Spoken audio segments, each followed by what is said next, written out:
Os conselhos municipais de políticas públicas, também chamados de conselhos participativos, eles fazem parte hoje de uma engenharia extremamente moderna, extremamente importante da relação entre Estado e sociedade que se configurou no Brasil a partir da Constituição de 1988.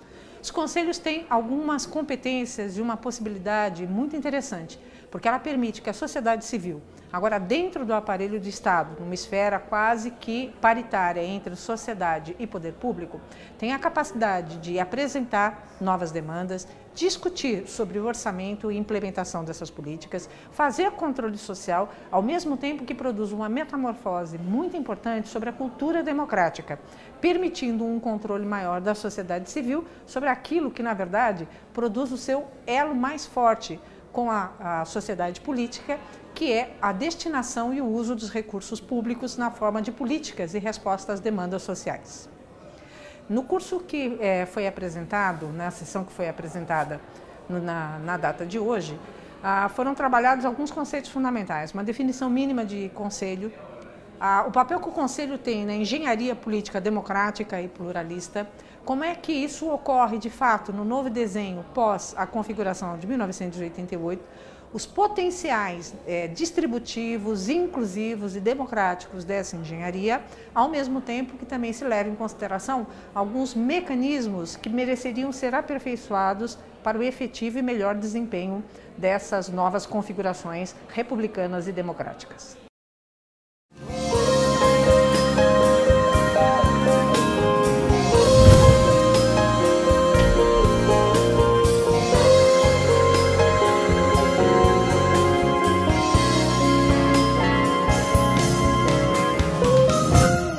Com o objetivo de contribuir na formação de uma sociedade mais consciente, a TV USP traz para você, a partir de hoje, as palestras do curso de formação continuada para conselheiros municipais de Piracicaba.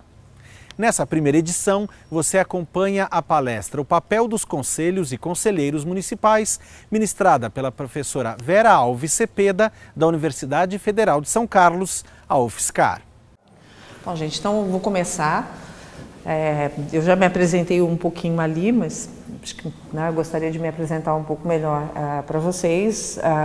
Eu sou professora da UFSCar, pertinho, somos vizinhos de atividade. Comentei que sou cientista política, então eu sou uma pessoa especializada em entender relações de poder, que é isso que forma mais ou menos a minha área de conhecimento. E na ciência política eu há 20 anos estudo o problema de desenvolvimento e democracia na construção do Estado brasileiro. O que eu vou fazer no primeiro momento? Eu vou primeiro discutir com vocês, até me ocorreu, conforme eu estava preparando essa apresentação, me ocorreu que é muito curioso a palavra conselho, porque a palavra conselho que vem de uma outra tradição gráfica, que era o conselho com C, conselho que vem na língua, no português mais arcaico, mais culto, mas conselhos, se a gente for pensar, nós não estamos falando de qualquer tipo de conselho, nós estamos falando de conselhos participativos. E por ser um conselho participativo, obviamente o ambiente dele é o ambiente da política. E aí, se a gente for olhar a história dos conselhos, eles provavelmente são a mais antiga experiência do exercício da política que os homens tiveram até hoje. Se a gente olhar em geral, por exemplo, clãs, tribos, vilas, pequenas unidades de organização, que são todo o processo de construção da civilização humana, todos esses aglomerados de pessoas sempre tiveram que criar um certo espaço e um certo grupo de pessoas que foi responsável por tomar a deliberação daquilo que seria a melhor solução para um determinado problema em relação ao conjunto das necessidades ou dos interesses da coletividade. Então, se a gente lembrar lá, quem lembra das aulas de história que a gente teve no primeiro e no segundo grau, Conselho dos Anciões, que estavam lá, Conselho dos Gerontes na democracia grega, Você junta pessoas da sociedade que não são especialistas em nada, apenas participam dos conselhos por alguns movimentos particulares. O primeiro deles, porque pertencem à comunidade. Então, a ideia de enraizamento. Por pertencer à comunidade, eu sou sujeito de direito, eu sou sujeito político. Segundo movimento, sou invocado como representante dessa ideia de comunidade a participar de um espaço de deliberação. Deliberação é uma palavra complicada, porque deliberação é simultaneamente tomada de decisão com base em discussão. Não é apenas dominação, não é uma forma de autoritarismo. A ideia de deliberação carrega como pressuposto a ideia de que nós vamos discutir, ou que as ideias serão ventiladas, que as propostas serão enunciadas, que as propostas serão discutidas, conflitadas, consertadas, e elas viram depois uma decisão. Mas deliberação é um processo de tomada de decisão. Então, esses conselhos com os quais a gente tem muito a aprender, porque se a gente for olhar a literatura, algumas pessoas dizem que os conselhos participativos no Brasil hoje têm um pezinho naquilo que nós chamaríamos de democracia direta, né? É uma forma de repensar democracia direta. E democracia direta é a experiência histórica mais antiga que a gente tem, né? O que a gente fazia numa situação de necessidade de tomada de decisão, porque ou você vai ser invadido pelos seus vizinhos, ou porque você tem um problema de um caos na agricultura, ou porque você tem um processo qualquer que interrompa a vida social, você invoca aqueles que pertencem à comunidade. Enraizamento. Para fazer o quê? Deliberar, tomar decisões em relação ao quê? Aos interesses daquilo que nós consideraríamos os interesses gerais da sociedade. Por isso que os conselhos participativos também são muitas vezes associados à ideia de esfera pública, né? Então, o que os conselhos, desde a sua mais longa tradição, o que eles puxam? Eles fazem parte, eles são expressões da coletividade. Por isso a ideia de participação da sociedade civil, né? Sociedade civil é isso que nós chamamos mais ou menos de coletividade. O que mais os conselhos fazem? Os conselhos são espaços, são arenas decisórias, ou seja, os conselhos significam que aquilo que se discute ali não foi prefixado antes, mas vai ser exatamente mediado, discutido, conflitado e decidido naquele ambiente. É um lugar de tomada de decisão, são arenas ou locos de ação política. O que os conselhos fazem? Invocam a ideia de interesse público ou de interesse coletivo. Nós chamamos de interesse coletivo, mas coletivo é uma palavra muito antiga, vem de polis, vem de tivitas, é público, é político por princípio. Então, falar interesse coletivo ou interesse público, desculpe, nós estamos falando da mesma coisa.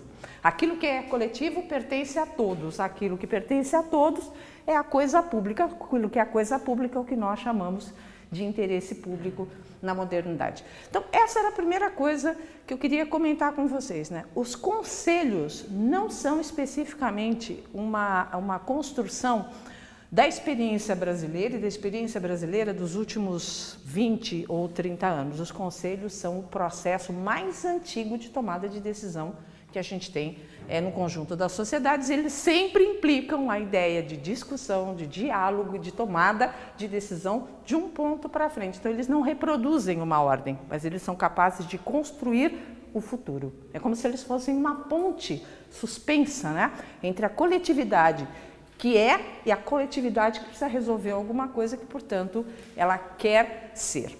Os conselhos, exatamente porque elas têm capacidade de produzir uma síntese que seria a melhor escolha de um elemento num determinado momento, é que eu acho que deu na tradição da nossa linguagem a ideia de que nós pedimos conselho a alguém, de que nós aconselhamos alguma coisa. Então, os conselhos também têm uma tradução na experiência cotidiana, porque nós achamos que o conselho é sempre a melhor solução para uma realidade. Se você pede conselho para alguém, você acha que você não vai ser sacaneado por essa pessoa, mas porque essa pessoa está, de alguma maneira, representando aquilo que seja o seu interesse, tá?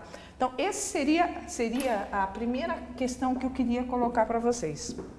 Não dá para separar conselhos do ambiente político e de uma particular forma de ambiente político, que é essa da deliberação pública, por isso que eu acho que aí na pastinha de vocês está o texto do Leonardo da Witzer, que é um dos maiores especialistas em deliberação pública no debate brasileiro.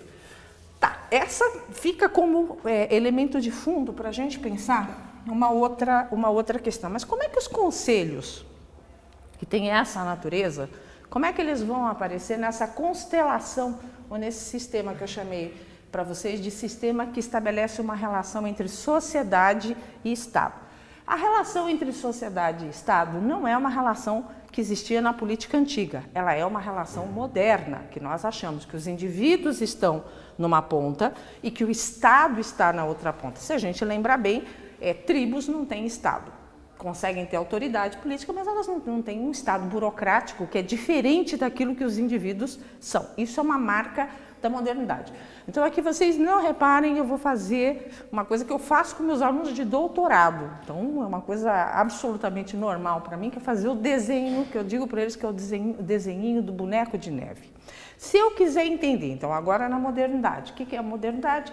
A modernidade separou dois ambientes, a esfera privada e a esfera pública. Então na esfera privada os indivíduos somos nós, cada um com interesses, valores, morando em lugares distintos, com gênero, com sexualidade, com convicções religiosas, com interesses econômicos, com interesses partidários. Esse mosaico que as pessoas realizam no seu cotidiano, nós chamamos de esfera privada e muitas vezes identificamos a esfera privada com a ideia de sociedade civil. O que é a sociedade civil?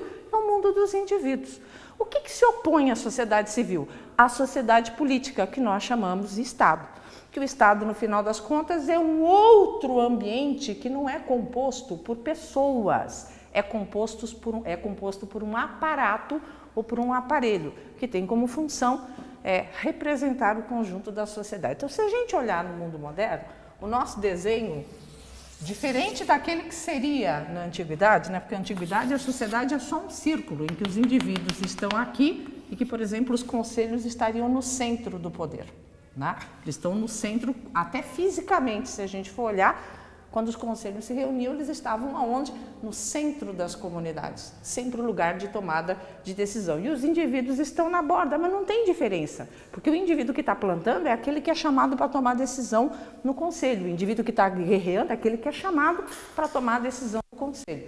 E isso nós chamaríamos de representação direta. Por que uma representação direta? Porque a sociedade não está separada entre uma especialidade política, como nós sabemos que tem no mundo moderno, e uma especialidade da vida cotidiana, que nós também sabemos que existe no mundo moderno. Então, o desenho para nós não é tão simples como esse desenhinho aqui.